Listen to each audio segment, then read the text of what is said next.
Hello, my name's Doreen. I live in Lancashire with my husband John. And the first I knew about fracking was a planning notice on a telegraph pole. Then suddenly there was a drill rig in a cabbage field near my house. We couldn't believe it. This is a food growing area.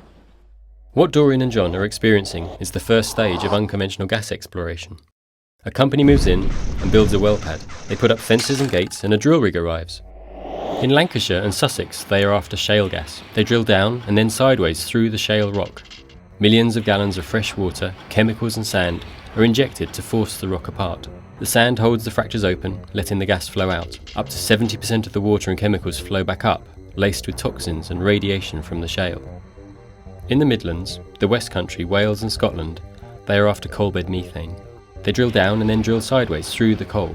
The groundwater that is trapping the methane gas has to be pumped out continuously so that the gas can come to the surface. Coal seams are sometimes fracked to stimulate the flow. Some companies have plans for underground coal gasification, setting fire to coal underground, partially burning it and bringing up a stream of carbon monoxide, hydrogen and methane. The government has already sold off licences for large areas of the country. Drilling for shale gas and coalbed methane has already started across Britain, with over 100 planning permissions granted. There are over 20 licences for underground coal gasification around our coastline, and the government is poised to sell off licences for more of the country. For Doreen and John, maybe for you, for people and animals living near this, there are immediate and unacceptable impacts. There is heavy traffic. There is dust, air pollution, light pollution, and noise.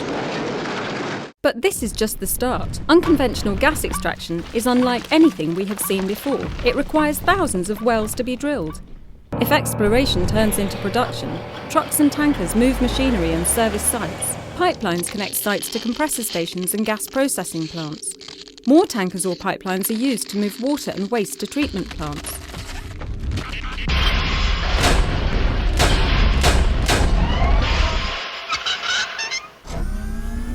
Doreen and John were worried and concerned when this monstrous industry arrived on their doorstep. Now they see it for what it really is. The industry has powerful friends with vested interests. It employs lobbyists to peddle lies and false promises. Unconventional gas is very expensive to produce. The industry needs high energy prices to make a profit. These gas wells decline quickly. Constant drilling and investment are needed just to stand still. All these energy sources are unsustainable. They threaten and damage existing industries and employment.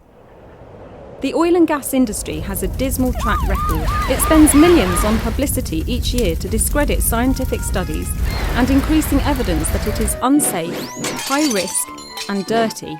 Unconventional gas extraction pollutes our air. Air pollution is insidious and can be hard to detect. The industry actively pollutes clean drinking water. Water we all rely on for life. Wells fail, accidents happen, water is contaminated. The industry works to divide and undermine communities. When problems occur, families can find themselves stressed, sick, and trapped in houses they are unable to sell, insure or remortgage. Across the planet, people understand the threat of unconventional gas.